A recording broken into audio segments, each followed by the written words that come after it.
நண்பர்களுக்கு வணக்கம். இந்த வீடியோல நம்ம என்ன பார்க்க போறோம் அப்படின்னு பார்த்தீங்கன்னா, நம்ம பக்கத்து நாடான ஆப்கானிஸ்தான்ல வந்து பார்த்தீங்கன்னா, ஒரு கிட்டத்தட்ட 6.3 மேக்னிட்யூட் அளவுக்கான நிலநடுக்கம் இன்னைக்கு காலையில வந்திருக்கு. இது ஏன் எப்ப பாரு ஆப்கானிஸ்தான்லயே நமக்கு இந்த நிலநடுக்கம் நடந்துட்டு இருக்கு அப்படின்றத பார்க்கலாம். 2வது இந்தியாவுல எந்தெந்த மாநிலங்கள் வந்து நிலநடுக்கம் ஏற்படக்கூடிய வாய்ப்பு அதிகமா இருக்கு அப்படின்றத பார்ப்போம். குறிப்பா தமிழகம் இதுல எந்த லெவல்ல இருக்கு அப்படின்றத நம்ம பார்க்கலாம். வாங்க வீடியோக்குள்ள போவோம்.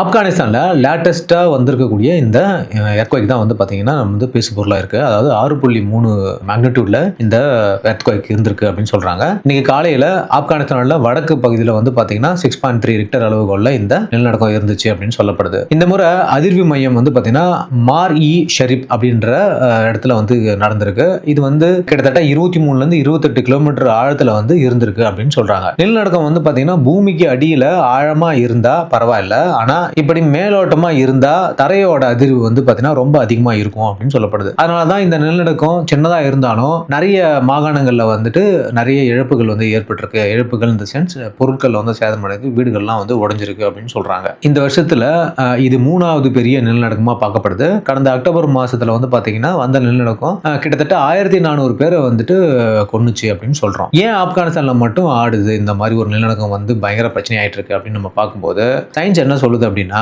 ஆப்கானிஸ்தான் வந்து ஒரு நிலநடுக்க சென்டரா இருக்கிறது தான் இதுக்கு வந்துட்டு முக்கிய காரணமா பார்க்கப்படுது. அங்க என்ன நடக்குது அப்படின்னாக்கா ஒரு பிளேட் வாரே நடக்குது அப்படின்னு சொல்றாங்க. பூமியோட மேலடுக்கு பல பெரிய பெரிய பிளேட்டுகளா ஆனது அப்படின்னு நம்ம பார்க்கிறோம். நம்ம இந்தியா இருக்கிற இந்தியன் பிளேட் வருஷத்துக்கு 4ல இருந்து 5 சென்டிமீட்டர் வேகத்துல வடக்க பார்த்து போகுது அப்படின்னு சொல்றாங்க. யூரேஷியன் பிளேட்ல போயிட்டு அது வேகமா முட்டுது அப்படின்னு சொல்றாங்க. நம்ம பக்கத்துல இருக்கிற அரேபியன் பிளேட்டும் வந்து பாத்தீங்கன்னா வந்து அடிக்கடி நம்ம பிளேட் மேல மோதுது அப்படின்னு சொல்றாங்க. இதுதான் வந்து பூமிக்கு அடியில நடக்கக்கூடிய ஒரு விஷயமா பார்க்கப்படுது. இப்போ ரெண்டு பெரிய தட்டும் ஒன்னோட ஒன்னு மோதும் போது அது தாங்க முடியாத ஒரு பிரஷரை வந்து கொடுக்குது அப்படின்னு பார்க்கிறோம். இந்த பிரஷர் கொஞ்சம் கொஞ்சமா சேர்ந்து ஒரு கட்டத்துல ஒரே அடியா டமால்னு ரிலீஸ் ஆகுது அப்படின்னு சொல்றோம். அதுதான் நிலநடுக்கமா வந்துட்டு நம்ம பார்க்கிறோம். இந்தியா யுரேஷிய தட்டுகள் மோதுற பிரஷரை தாங்க முடியாம தான் இமயமலை மாதிரி ஒரு பெரிய பெரிய மலைகள் வந்து உருவாகுது அப்படின்னு நம்ம சொல்றோம். ஆப்கானிஸ்தான்ல இருக்கிற இந்து குஷ் மலைத்தொடரும் பாம்பேர் முடிச்சும் உலகத்திலேயே அதிக அழுத்தம் இருக்கிற இடம் அப்படின்னு நம்ம பார்க்கப்படுது. இந்த இடம் தான் பல நிலநடுக்கங்களுக்கு காரணமா இருக்குது அப்படின்னு நம்ம பார்க்கிறோம். ஒரு சின்ன டேட்டாவை பார்க்கும்போது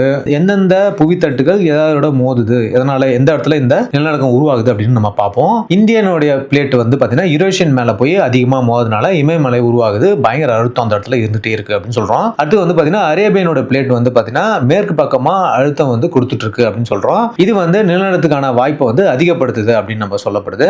இந்து குஷ் பாம்பேர் முடிச்சு இது என்ன பண்ணுது அப்படின்னாக்கா அதிக அழுத்தத்தை வந்து தாங்குது. அதனால என்ன ஆகுதுன்னா ஆழமான நடுத்தர நிலநடுக்கங்கள் வந்து இந்த இடத்துல உருவாகுது அப்படின்னு நம்ம சொல்றோம். ஒரு சின்ன டேட்டா படி கிட்டத்தட்ட 10 வருஷத்துல எத்தனை வாட்டி வந்து ஆப்கானிஸ்தான் நிலநடுக்கம் வந்திருக்கு அப்படின்னு நம்ம பார்ப்போம். ஆப்கானிஸ்தான்ல கடந்த 10 வருஷமா பாத்தீங்கன்னா அதாவது கிரேட்டர் தென் 5 மேக்னிட்யூட் மேல இருக்கக்கூடிய முக்கியமான எர்த்குவேக்ஸ் மட்டும் அதோட சேதங்களை நம்ம இந்த டேபிள்ல பார்க்கலாம். நவம்பர் 3 2025 அதாவது இன்னைக்கு என்ன ஆயிருக்கு அப்படின்னு பாத்தீங்கன்னா முக்கியமா வந்து பொருள் சேதங்கள் அதிகமா ஆயிருக்கு. சாமங்கன் அப்படின்ற இடத்துல இருந்து 6.3 மேக்னிட்யூட்ல வந்திருக்கு. இதுல வந்து உயிரிழப்பும் பாத்தீங்கன்னா அந்த அளவுக்கு அதிகமா இல்ல, பட் 5 பேருக்கு மேல இழந்திருக்காங்க அப்படின்னு சொல்லிட்டு முதற்கட்ட தகவல் வந்திருக்கு. இது வந்து ஒரு ஆழமற்ற அதிர்வு அப்படின்னு வந்து பார்க்கப்படுது. அதுக்கடுத்து பாத்தீங்கன்னா ஆகஸ்ட் மாசம் இந்த வருஷத்திலேயே ஆகஸ்ட் மாசம் 31ஆம் தேதி குனார் அப்படின்ற இடத்துல தான் வந்து பாத்தீங்கன்னா 6 ரிக்டர் அளவுகள்ல எர்த்குவைக் வந்திருக்கு. இதுல கிட்டத்தட்ட 2600 மேற்பட்ட மக்கள் வந்து இறந்திருக்காங்க அப்படின்னு சொல்லப்படுது. மேலும் அதிக பொருட்சேதங்கள் இதுல வந்திருக்கு. 2023ல அக்டோபர் 7ஆம் தேதி வந்து பாத்தீங்கன்னா ஹராத் அப்படின்ற இடத்துல 6.3 மேக்னிட்யூட்ல எர்த்குவைக் வந்திருக்கு. இதுல 1400க்கும் மேற்பட்ட மக்கள் வந்து இறந்திருக்காங்க அப்படின்னு படுது.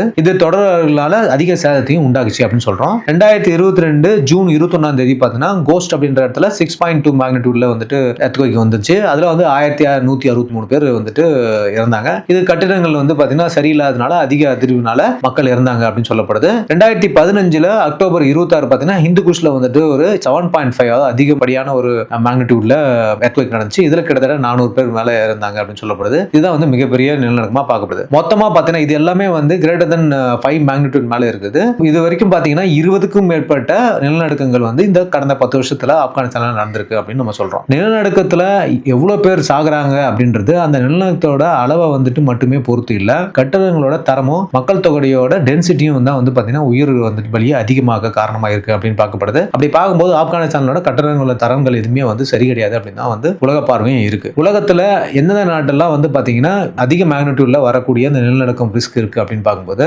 உலக புவித்தட்டுகளோட எல்லைகள் வந்துட்டு எங்கெல்லாம் இருக்கோ அங்கெல்லாம் நிலநடுக்கம் வர வாய்ப்பு அதிகம். அதுல 2 முக்கியமான சூப்பர் ரிஸ்க் ஏரியாக்களும் இருக்கு அப்படின்னு சொல்றாங்க. இந்த டேபிள பார்க்கும்போது நமக்கு தெளிவா தெரியும். முதல்ல எந்த பகுதி அப்படின்னு நம்ம பார்ப்போம். பசிபிக் நெருப்பு வளையம் அப்படின்னு ஒரு இடத்த சொல்றாங்க. இது எங்கெங்கெல்லாம் இருக்கு அப்படின்னு பாத்தீங்கன்னா, இங்க எங்கெங்கெல்லாம் வந்து அதிகப்படியான இந்த எரிமலைகள் இருக்கோ அந்த இடத்துல வருது. அதாவது Japan, Indonesia, Philippines, Chile, Mexico இந்த எல்லாமே இந்த பகுதியில் வருது. இதுலயும் என்ன நடக்குது அப்படின்னா, ஒரு தட்டு இன்னொரு தட்டோட அடியில போற ஏரியா அப்படின்னு பாக்குறோம். அடிக்கடி எரிமலையும் நிலநடுக்கமும் இங்க வருது அப்படின்னு நம்ம பார்க்கப்படுது. அடுத்து வந்து பாத்தீங்கன்னா ஆல்பிட் பெல்ட் அப்படின்னு சொல்றாங்க. இந்த ஆல்பிட் பெல்ட் எந்த ஏரியா அப்படின்னு பார்க்கும்போது ஈரான், துருக்கி, கிரீஸ், ஆப்கானிஸ்தான், நேபாளம், இந்தியா, அது இந்தியாவோட இமயமலை பகுதிகள் அது இதெல்லாமே வந்து இந்த ஆல்பிட் பெல்ட்ல வருது. இந்தியா, ஆப்பிரிக்கா, அரேபியா தட்டுகள் வந்து மோதுறது இடமா இது வந்து இருக்கு அப்படின்னு சொல்றோம். ஸோ நம்ம இப்போ கூட ரீசெண்டா வந்து துருக்கியில ஒரு பெரிய நிலநடுக்கம் வந்துச்சு. அது இந்தியன் ஆர்மிலாம் போயிட்டு ஹெல்ப் பண்ணாங்க அப்படின்றத வந்து நம்ம தெரிஞ்சுக்க வேண்டிய விஷயமா இருக்கு. ரெண்டாவது நம்ம ஹெல்ப் பண்ணோம், ஆனாலும் அவங்க நம்ம முதல்ல குத்துனாங்கன்றதும் நம்ம இங்க தெரிஞ்சுக்கணும். இந்தியாவில் எந்தெந்த இடத்துல வந்து ரிஸ்க் அதிகமாக இருக்கு, நம்மளுடைய தமிழகம் வந்து சேஃபா இருக்கா அப்படின்றத நம்ம இந்த விஷயத்துல இருந்து பார்க்கலாம். தமிழகம் சேஃபா இருக்கா அப்படின்னு பாத்தீங்கன்னா கண்டிப்பா சேஃபா இருக்கு. அதே மாதிரி இந்தியாவில் நிலநடுக்கம் ஏற்பட வாய்ப்பு இருக்கான்னு பார்த்தீங்கன்னா சத்தியமா இருக்கு. இந்திய நிலப்பரப்புல கிட்டத்தட்ட 59% ஏரியா வந்து பாத்தீங்கன்னா நிலநடுக்க அபாயம் உள்ள ஏரியாவா பாக்குறாங்க. இந்தியாவுக்கு ஏன் ரிஸ்க் அப்படின்னு பார்க்கும்போது இந்தியா யுரேஷியா தட்டுகள் வந்து மோதல் தான் காரணமா பார்க்கப்படுது. ஆப்கானிஸ்தான்ல நிலநடுக்கத்தை ஏற்படுத்துற அதே இந்திய தட்டுகள் தான் நம்ம இமயமலை கீழையும் தொடர்ச்சியா வந்துட்டு ஒரு பிரஷரை கொடுத்துட்டே இருக்கு அப்படின்னு சொல்றாங்க. விஞ்ஞானிகள் இமயமலை பகுதியில சில இடங்கள் வந்து பாத்தீங்கன்னா சீஸ்மிக் கேப் அப்படின்னு சொல்றாங்க. அதாவது பல வருஷமா அங்க பிரஷர் சேர்ந்துகிட்டே இருக்கு அப்படின்னு சொல்றாங்க. ஆனா இன்னும் ரிலீஸ் ஆகல அப்படின்னு சொல்லப்படுது. இந்த இடத்துல ஒரு பெரிய நிலநடுக்கம், அதாவது 8 மேக்னிடியூட் அளவுக்கான நிலநடுக்கம் ஏற்படக்கூடிய வாய்ப்பு வந்துட்டு இங்க ரொம்ப ரொம்ப அதிகமா இருக்கு அப்படின்னு சொல்றாங்க. இந்தியாவில் அதிகம் பாதிக்கப்படும் மாநிலங்கள், அதாவது இந்த மாதிரி ஒரு நிலநடுக்கம் வந்துச்சுன்னா எந்தெந்த மாநிலம் அதிகமா பாதிக்கப்படும் அப்படின்னு பார்க்கும்போது இந்திய தரநிலை பணியகமாக பிஎஸ் வந்து பாத்தீங்கன்னா நம்ம நாட்டை 4 மண்டலங்களா வந்து பிரிச்சிருக்காங்க. ஜோன் 5 அப்படின்னு ஒன்று சொல்றாங்க. இந்த ஜோன் 5 என்ன நடக்கும் அப்படின்னு பார்த்தீங்கன்னா அதிகபட்ச ஆபத்து உள்ள ஒரு ஏரியா, அதாவது கிரேட்டர் than 8 மேக்னிடியூட் வந்துட்டு நடக்கக்கூடிய ஒரு ஏரியாவை இதை பார்க்குறோம். இது எந்தெந்த ஏரியா வரும் அப்படின்னு பார்த்தீங்கன்னா முழு வடக்கு மாநிலங்கள், அதாவது குஜராத்தோட அந்த கட்சி இருக்கு அந்த ஏரியா, அப்புறம் உத்தராகண்ட், ஹிமாச்சல பிரதேசம் மற்றும்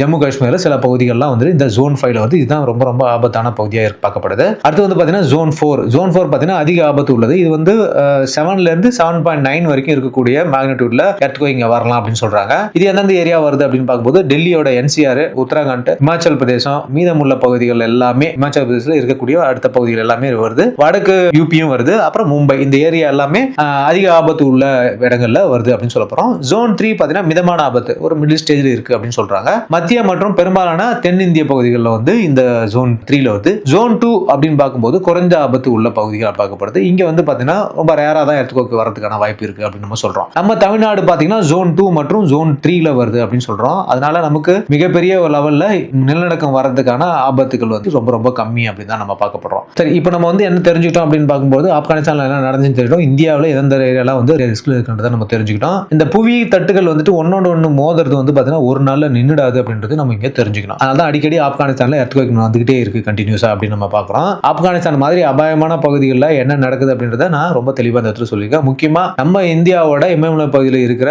பெரிய ரிஸ்கையும் வந்து நான் இந்த இடத்துல சொல்லியிருக்கேன் அப்படின்னு நான் நம்புறேன். ஆனால் நம்மளோட அரசாங்கமும் சரி நாமளும் சரி நிலநடுக்கத்தை எதிர்க்கக்கூடிய கட்டணங்களை வந்து உருவாக்கணும் அப்படின்றது தான் வந்து முக்கியமான விஷயமா பார்க்கப்படுது. ஏன் அப்படின்னா நிலநடுக்கம் எப்பவுமே கொலை பண்ணாது, மோசமான கட்டிடங்கள் தான் வந்து கொலை செய்யும். ஸோ தரை குலுங்கும் போது பில்டிங் மேலே விழுந்து தான் நிறைய பேர் இறந்துடுறாங்க, இடிபாடுக்குள்ள மாட்டிக்கிட்டு தான் நிறைய பேர் வந்துட்டு இறக்க நேரிடுது அப்படின்னு நம்ம சொல்றோம். ஸோ அதனால கட்டிடங்கள் கட்டும்போது ஒரு எர்த்குவேக் சேஃபான ஒரு கட்டிடமா நம்ம கட்டுறதை வந்து பெஸ்டான விஷயமா பார்க்குறோம். ஸோ இந்த விஷயத்துல நான் என்ன சொல்லியிருக்கேன் அப்படின்னா ஆப்கானிஸ்தான்ல ஏன் அடிக்கடி நிலநடுக்கம் வருதுன்றதை நம்ம தெரிஞ்சுட்டு இருப்போம் நான் நினைக்கிறேன். கண்டிப்பா இந்த வீடியோ இன்ஃபர்மேட்டிவா இருக்கும் நம்புறேன். நம்ம சேனலுக்கு சப்ஸ்கிரைப் பண்ணுங்க, நம்ம வீடியோ லைக் பண்ணுங்க, உங்க கருத்துக்களை கமெண்ட் பண்ணுங்க. மேலும் அடுத்தடுத்த வீடியோல உங்களை சந்திக்கிறேன். அது வரைக்கும் தேங்க்யூ, பை.